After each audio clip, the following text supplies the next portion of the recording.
இலங்கையின் வான்பரப்பில் வெளிநாட்டு போர் விமானங்கள் பரபரப்பாகும் விவகாரம். விமானப்படை வெளியிட்ட அவசர தகவல்.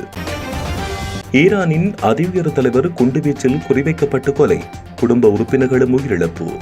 இறப்பை உறுதி செய்த ஈரான் 40 நாட்கள் துக்க தினம். வளைகுடாவில் போர் பதற்றம். சற்று முன் இலங்கையில் அதிகரிக்கப்பட்டது எரிபொருளின் விலை. வெளியான முழு விவரம். உயிர் தியாகங்களுக்கு தயாராக இருங்கள். ட்ரம்பின் செய்தியால் அச்சத்தில் சர்வதேசம். உலகம் முழுவதும் கடும் பரபரப்பு. மூடப்பட்டது மத்திய கிழக்கு நாடுகளின் வான்பரப்பு. ஸ்ரீலங்கன் விமான சேவைக்கும் சிக்கல். நாட்டு மக்களுக்கு அவசர செய்தி. இந்த நரகவாசிகளுக்கு மறக்க முடியாத ஒரு பாடத்தை புகட்டுவார்கள். தலைவர் கொல்லப்பட்டதை அடுத்து ஈரானில் இருந்து ஒலித்த எச்சரிக்கை. அலி கமேனியின் இறப்பை பெரும் மகிழ்ச்சியுடன் கொண்டாடி மகளும் ஈரானிய மக்கள். வெளியான காரணம், சொந்த நாட்டிலேயே எதிர்ப்புடன் வாழ்ந்தாரா அலி கமேனி? மத்திய கிழக்கில் தணியாத பதற்ற நிலை. வரிசைகளில் நிற்கும் யாழ்ப்பாண மக்களுக்கு முக்கிய அறிவிப்பு. தயவு செய்து வீடுகளுக்கு செல்லுமாறும் எச்சரிக்கை. மத்திய கிழக்கு மோதல். இலங்கையின் எரிபொருள் விநியோகம் தொடர்பில் வெளியான அவசர தகவல். நாடு முழுவதும் சுற்றி வளைக்கப்பட்ட எரிபொருள் நிலையங்கள். ஈரான் ஆரம்ப பாடசாலை மீது அமெரிக்கா இஸ்ரேல் கூட்டு தாக்குதல் நடத்தியதில் 36 மாணவிகள் உயிரிழப்பு. சிதறி கிடந்த புத்தக பைகள். ஈரான் தலைவர் கமேனி கொல்லப்பட்டதை அறிவித்த ட்ரம்ப் உலகளவில் பேசுபொருளாகும் விவகாரம். ட்ரம்மில் கண்டு நடுங்கும் மத்திய கிழக்கு நாட்டு தலைமைகள். நேற்று இடம்பெற்ற வினோத விபத்து. சாதுரியமாக செயற்பட்ட உளவியந்திர ஓட்டுநர். நடந்தது இதுதான். குவைத்தில் வசிக்கும் இலங்கை பிரஜைகளுக்கு வெளியான அவசர தகவல். உடனடியாக இதை செய்யுங்கள். புஷ் கலீபாவையும் விட்டு வைக்காத ட்ரோன்கள். ஈரானின் செயற்பாட்டால் அதிகரிக்கும் அச்சுறுத்தல். அதிநவீன ஆயுதங்கள் பயன்பாட்டுடன் தாக்குதல்கள் தீவிரம். 14 தளங்கள் மீது தாக்குதல். 100க்கும் மேற்பட்ட அமெரிக்க படையினர் பலி. ஈரான் அறிவிப்பு. இலங்கையின் வான்பரப்பில் வெளிநாட்டு ராணுவ வானூர்திகளுக்கு அனுமதி வழங்கப்பட்டுள்ளதாக சமூக ஊடகங்களில் பரவும் செய்திகள் உண்மையில்லை என விமானப்படை விளக்கம் அளித்துள்ளது. தற்போது வான்பரப்பில் காணப்படும் மேலதிக விமான பரப்புகள் அனைத்தும் விமானப்படையின் 75வது ஆண்டு நிறைவு கொண்டாட்டங்களுக்காக முன்னெடுக்கப்படும் உள்நாட்டு ஒத்திகைகள் என வான்படை தெரிவித்துள்ளது. ஈரான் மீதான தாக்குதல்களை தொடர்ந்து எழுந்த பொதுமக்களின் அச்சத்தை தணிக்கும் வகையில் இந்த தெளிவுபடுத்தல் வழங்கப்பட்டுள்ளது. இந்நிலையில் இலங்கை வான்படையின் 75வது ஆண்டு நிறைவை முன்னிட்டு மார்ச் 2ஆம் தேதி கட்டுநாயக்க வான்படை தளத்தில் பிரதான அணிவகுப்பு நடைபெறும். மார்ச் 6 முதல் 8ஆம் தேதி வரை ரத்மலானி வான்படை தளத்தில் பொதுமக்கள் கண்டுகளிக்கக்கூடிய வான்வெளி சாகசங்கள் மற்றும் வானூர்தி கண்காட்சிகள் இடம்பெறும் என இலங்கை விமானப்படை அறிவித்துள்ளது. ஈரானிய அரசு தொலைக்காட்சி அயதுல்லா அலி கமேனி இறந்துள்ளதாக உறுதிப்படுத்தியுள்ளது. மேலும் 40 நாட்கள் துக்க தினம் அனுஷ்டிக்கப்படும் என்றும் குறிப்பிடப்பட்டுள்ளது. 7 நாட்கள் பொது விடுமுறை நாட்களையும் அறிவித்துள்ளது. கமேனியின் கொலை ஈரானிய அரசு ஊடகங்களில் அறிவிக்கப்பட்டுள்ளது. ஆனால் அவரின் கொலை தொடர்பான எந்த விவரங்களும் அறிவிக்கப்படவில்லை.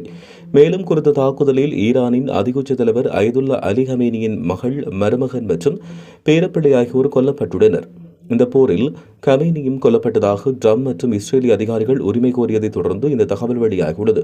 முன்னதாக ஈரானிய அதிகாரிகள் இத்தகைய தகவல்களை உளவியல் போர் என்று கூறி மறுப்பு வெளியிட்டிருந்தமை குறிப்பிடத்தக்கது. குடும்ப உறுப்பினர்களின் மரணம் குறித்த செய்திகள் கசிந்துள்ளது போதிலும் அது உத்தியோகபூர்வமாக இதுவரை உறுதிப்படுத்தப்படவில்லை என்றும் தெரிவிக்கப்படுகிறது. மாதாந்த எரிபொருள் விலை திருத்தத்துக்கு ஏற்ப இன்று மேற்கொள்ள திட்டமிடப்பட்டுள்ள எரிபொருள் விலை திருத்தம் குறித்து இலங்கை பெட்ரோலிய கூட்டுத்தாபனம் அறிக்கை ஒன்றை வெளியிட்டுள்ளது. அதன்படி லங்கா ஓட்டோ டீசல் 1 லிட்டரின் விலை 4 ரூபாவால் அதிகரிக்கப்பட்டுள்ளது. அதன்படி அதன் புதிய விலை 281 ரூபாவாக நிர்ணயிக்கப்பட்டுள்ளது. லங்கா சூப்பர் டீசல் 1 லிட்டரின் விலை 6 ரூபாவால் அதிகரிக்கப்பட்டு 329 ரூபாய்க்கு விற்பனை செய்யப்பட உள்ளது. அதே நேரம் 92 ஒக்டேன் பெட்ரோல் 1 லிட்டரின் விலை 1 ரூபாவினால் அதிகரிக்கப்பட்டு 293 ரூபாவாக விற்பனை செய்யப்பட உள்ளது.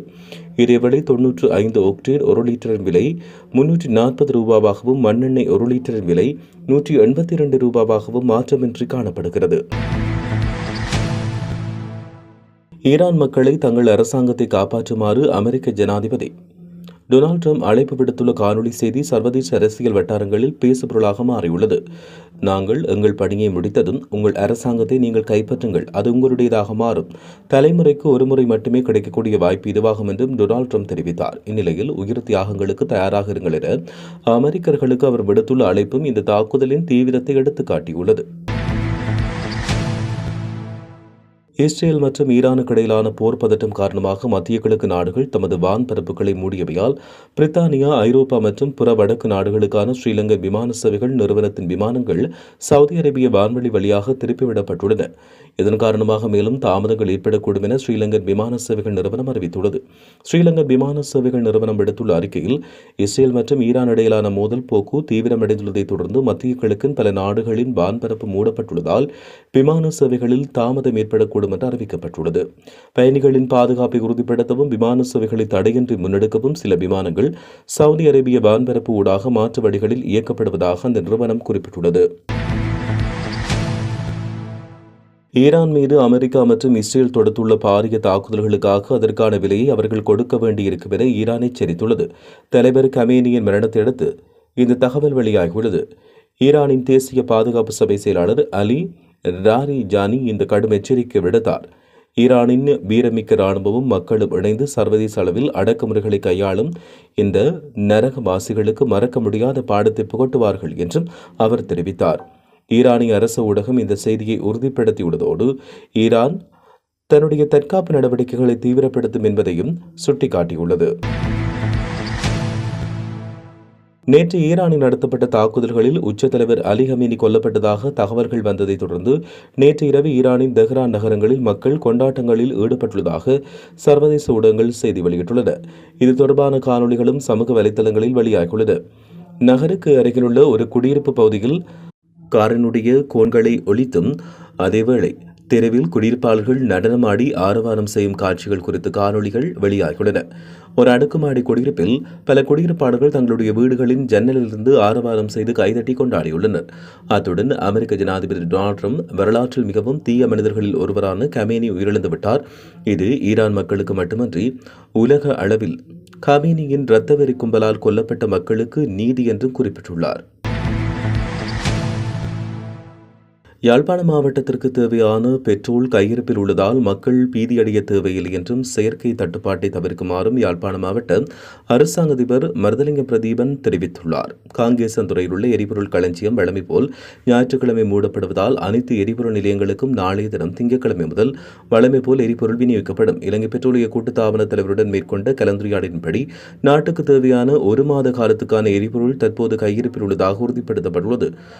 பொதுமக்கள் வதந்திகளை நம்ப வேண்டாம் என்றும் யாழ்ப்பாண மாவட்ட செயலாளர் தெரிவித்துள்ளார்.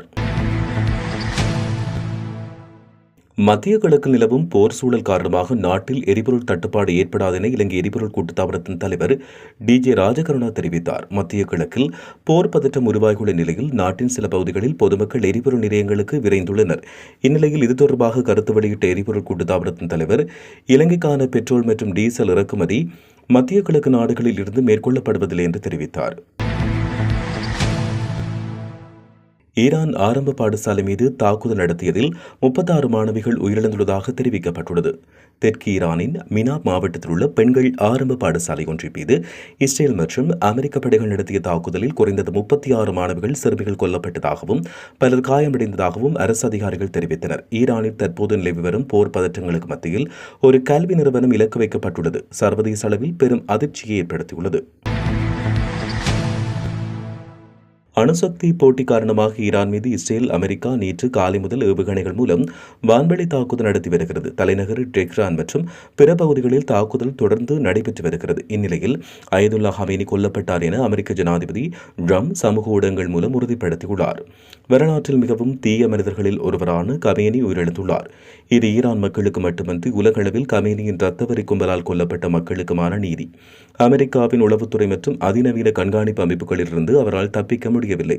இஸ்ரேலும் நெருக்கமாக பணியாற்றியதால் அவராலும் அவருடன் கொல்லப்பட்ட மற்ற தலைவர்களாலும் எதுவும் செய்ய முடியவில்லை. ஈரானிய மக்கள் தங்களுடைய நாட்டை திரும்பப் பெறுவதற்கான மிக பெரும் வாய்ப்பு இது. தேசபக்தர்களுடன் ஈரானின் புரட்சிகர காவல்படை மற்றும் பாதுகாப்பு படையினர் ஒன்றிணைந்து நாடானது மகத்துவமாக மாறும் என்று நம்புகின்றோம். அந்த செயல்முறை குறிப்பாக விரைவில் தொடங்க வேண்டும். கமேனியின் கொலை மட்டுமல்ல, நாடே ஒரு நாளில் சுத்தம் செய்யப்பட்டது. மத்திய கிழக்கில் முழு அமைதி என்ற நோக்கத்தை அடையும் வரை துல்லியமான தாக்குதல்கள் தொடரும் என்றும் அவர் தெரிவித்துள்ளார். மட்டக்களப்பு கல்முனை பிரதான வீதியில் நேற்று சனிக்கிழமை உளவு இயந்திரம் ஒன்றின் மீது டிப்பர் வாகனம் ஏறி விபத்துக்குள்ளானதில் உளவு இயந்திரத்தின் சாரதி தெய்வாதீனமாக உயிர் தப்பியுள்ளார். மண்முனை தென்னிரவில் பெற்ற பிரதேச சபைக்கு சொந்தமான டிப்பர் வாகனம் ஒன்று களுவாஞ்சிக்குடி பிரதான வீதியில் பழுதான நிலையில் இருந்துள்ளது. அந்த வாகனத்தை பழுது பார்ப்பதற்காக உளவு இயந்திரம் ஒன்றின் உதவியுடன் சங்கிலியால் கட்டி இழுத்துச் செல்லப்பட்டது. களுவாஞ்சிக்குடி பகுதியில் வீதியில் சென்று கொடுத்த போது பின்னால் இழுத்து வரப்பட்ட டிப்பர் வாகனம் எதிர்பாராத விதமாக வேகத்தை கட்டுப்படுத்த முடியாமல் முன்னால் சென்ற உளவு இயந்திரம் மீது ஏறியுள்ளது. டிப்பர் வாகனம் தன்னுடைய இயந்திரத்தின் மீது ஏறுவதைக் கண்ட உளவு இயந்திர சாரதி சாமர்த்தியமாக கீழே குதித்தார். இதனால் அவர் எவ்வித காயமின்றி தெய்வாதீனமாக உயிர் தப்பினார். எனினும் இந்த விபத்தினால் உளவு இயந்திரம் பலத்த சேதமடைந்துள்ளது. சம்பவ இடத்துக்கு விரைந்த களுவாஞ்சிக்குடி போலீசார் விபத்து குறித்து மேலதிக விசாரணைகளை மேற்கொண்டு வருகிறார். வாகனங்களை இழுத்துச் செல்லும் போது போதிய பாதுகாப்பு நடைமுறைகள் பின்பற்றப்பட்டதா என்பது குறித்து ஆராயப்பட்டு வருகிறது. மத்திய கிழக்கு பிராந்தியத்தில் ஏற்படுத்தப்பட்டுள்ள போர் சூழல் மற்றும் பதட்டமான நிலைமையை கருத்தில் கொண்டு குவைத்தில் வசிக்கும் அனைத்து இலங்கை பிரஜைகளும் மிகுந்த அவதானத்துடன் இருக்க வேண்டும் என்று குவைத்தில் உள்ள இலங்கை தூதரகம் அவசர அறிவித்தல் ஒன்றை விடுத்துள்ளது. குவைத் உள்துறை அமைச்சகம் மற்றும் சிவில் பாதுகாப்புத்துறை ஆகியவை அவ்வப்போது வெளியிடும் பாதுகாப்பு அறிவுறுத்தல்கள் மற்றும் எச்சரிக்கைகளை துல்லியமாக பின்பற்றி நடக்குமாறும் தூதரகம் கோரியுள்ளது. ஈரான் மீது இஸ்ரேல் அமெரிக்கா இன்று அதிரடி தாக்குதல் நடத்தியுள்ளது. ஈரானின் அணுசக்தி மையங்கள், அணுசக்தி உட்கட்டமைப்புகள், இராணுவ தளங்கள் என பல்வேறு பகுதிகளை குறிவைத்து தாக்குதல் நடத்தப்பட்டது. இந்த தாக்குதலுக்கு பதிலடியாக இஸ்ரேல் மீதும் மத்திய கிழக்கில் அமெரிக்காவின் நட்பு நாடுகள் மீதும் ஈரான் தாக்குதல் நடத்தி வருகிறது. அதன்படி மத்திய கிழக்கில் அமெரிக்க இராணுவ படைத்தளம் அமைந்துள்ள குவைத், பஹ்ரைன், கட்டார், ஐக்கிய அரபு அமீரகம், சவுதி அரேபியா, ஓமன், ஜோர்தான் ஆகிய நாடுகள் மீது ஈரான் தாக்குதல் நடத்தி வருகிறது. ஏவுகணைகள், ட்ரோன்கள் மூலம் ஈரான் தொடர்ந்து தாக்குதல் நடத்தி வருகிறது. இந்நிலையில் ஐக்கிய அரபு அமீரகத்தின் புர்ஜ் கலீபா கட்டிடம் அருகே ஈரானின் ட்ரோன்கள் தாக்குதல் நடத்தியதாக தகவல் வெளியாகியுள்ளது. ஐக்கிய அரபு அமீரகத்தின் துபாயில் அமைந்துள்ள புர்ஜ் கலீபா 828 மீட்டர் அடி உயரத்துடன் உலகின் மிக உயரமான கட்டிடம். முன்னதாக ஐக்கிய அரபு அமீரகத்தில் ஷாஹித் ட்ரோன்கள் மற்றும் ஏவுகணைகள் கண்டறியப்பட்டதாக தகவல் வெளியாகியுள்ளது. அதிகாரிகள் சேதத்தை மதிப்பிட்டு முக்கிய இடங்களை சுற்றி பாதுகாப்பை பலப்படுத்தி வருகின்றனர். தமிழ்நாட்டின் மீதான தாக்குதலை அடுத்து அமெரிக்காவின் 14 படைத்தளங்கள் மீது நடத்தப்பட்ட தாக்குதல்களில் 100க்கும் மேற்பட்ட அமெரிக்க படையினர் கொல்லப்பட்டுள்ளதாக ஈரான் அறிவித்துள்ளது. அமெரிக்கா இஸ்ரேலுடன் இணைந்து ஈரான் மீது தாக்குதல் நடத்தியது. இதற்கு பதிலடியாக மத்திய கிழக்கு பிராந்தியத்தில் உள்ள வளைகுடா நாடுகளில் உள்ள அமெரிக்க ராணுவ தளங்களை குறிவைத்து ஈரான் தாக்குதல் நடத்தியது. மேலும் அந்த நாடுகளின் முக்கிய இடங்கள் மீது தாக்குதல் நடத்தியது. இந்நிலையில் மத்திய கிழக்கு பிராந்தியத்தில் 14 அமெரிக்க ராணுவ தளங்கள் மீது தாக்குதல் நடத்தப்பட்டது. இதில் 100க்கும் மேற்பட்ட அமெரிக்க வீரர்கள் கொல்லப்பட்டதாக ஈரான் தெரிவித்துள்ளது. ஈரான் தாக்குதலால் துபாய் விமான நிலையம் மூடப்பட்டுள்ளது. புர்ஜ் கலீபாவிலிருந்து சுற்றுலா பயணிகள் வெளியேற்றப்பட்டனர். ஐக்கிய அரபு அமீரகம், Saudi Arabia, Bahrain, Kuwait, Qatar நாடுகள் மீது ஈரான் தாக்குதல் நடத்தியுள்ளது.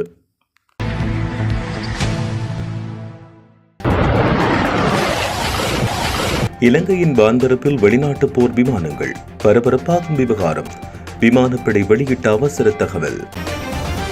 ஈரானின் அதிஉயர் தலைவர் குண்டுவீச்சில் குறிவைக்கப்பட்டு கொலை, குடும்ப உறுப்பினர்களும் உயிரிழப்பு. இறப்பை உறுதி செய்த ஈரான் 40 நாட்கள் துக்க தினம். வளைகுடாவில் போர் பதற்றம். சற்று முன் இலங்கையில் அதிகரிக்கப்பட்டது எரிபொருளின் விலை. வெளியான முழு விவரம். உயிர் தியாகங்களுக்கு தயாராக இருங்கள். ட்ரம்பின் செய்தியால் அச்சத்தில் சர்வதேசம். உலகம் முழுவதும் கடும் பரபரப்பு. மூடப்பட்டது மத்திய கிழக்கு நாடுகளின் வான்பரப்பு. ஸ்ரீலங்கன் விமான சேவைக்கும் சிக்கல். நாட்டு மக்களுக்கு அவசர செய்தி. இந்த நரகவாசிகளுக்கு மறக்க முடியாத ஒரு பாடத்தை புகட்டுவார்கள். தலைவர் கொல்லப்பட்டதை அடுத்து ஈரானில் இருந்து ஒலித்த எச்சரிக்கை. அலி கமேனியின் இறப்பை பெரும் மகிழ்ச்சியுடன் கொண்டாடி மகளும் ஈரானிய மக்கள். வெளியான காரணம், சொந்த நாட்டிலேயே எதிர்ப்புடன் வாழ்ந்தாரா அலி கமேனி? மத்திய கிழக்கில் தணியாத பதற்ற நிலை. வரிசைகளில் நிற்கும் யாழ்ப்பாண மக்களுக்கு முக்கிய அறிவிப்பு. தயவு செய்து வீடுகளுக்கு செல்லுமாறும் எச்சரிக்கை. மத்திய கிழக்கு மோதல். இலங்கையின் எரிபொருள் விநியோகம் தொடர்பில் வெளியான அவசர தகவல். நாடு முழுவதும் சுற்றி வளைக்கப்பட்ட எரிபொருள் நிலையங்கள். ஈரான் ஆரம்ப பாடசாலை மீது அமெரிக்கா இஸ்ரேல் கூட்டு தாக்குதல் நடத்தியதில் 36 மாணவிகள் உயிரிழப்பு. சிதறி கிடந்த புத்தக பைகள். ஈரான் தலைவர் கமேனி கொல்லப்பட்டதை அறிவித்த ட்ரம்ப் உலகளவில் பேசுபொருளாகும் விவகாரம். ட்ரம்ப் கண்டு நடுங்கும் மத்திய கிழக்கு நாட்டு தலைமைகள். நேற்று இடம்பெற்ற வினோத விபத்து. சாதுரியமாக செயற்பட்ட உளவு இயந்திர ஓட்டுநர். நடந்தது இதுதான். குவைத்தில் வசிக்கும் இலங்கை பிரஜைகளுக்கு வெளியான அவசர தகவல். உடனடியாக இதை செய்யுங்கள். புர்ஜ் கலீபாவையும் விட்டு வைக்காத ட்ரோன்கள். ஈரானின் செயற்பாட்டால் அதிகரிக்கும் அச்சுறுத்தல். அதிநவீன ஆயுதங்கள் பயன்பாட்டுடன் தாக்குதல்கள் தீவிரம். 14 தளங்கள் மீது தாக்குதல், 100க்கும் மேற்பட்ட அமெரிக்க படையினர் பலி, ஈரான் அறிவிப்பு.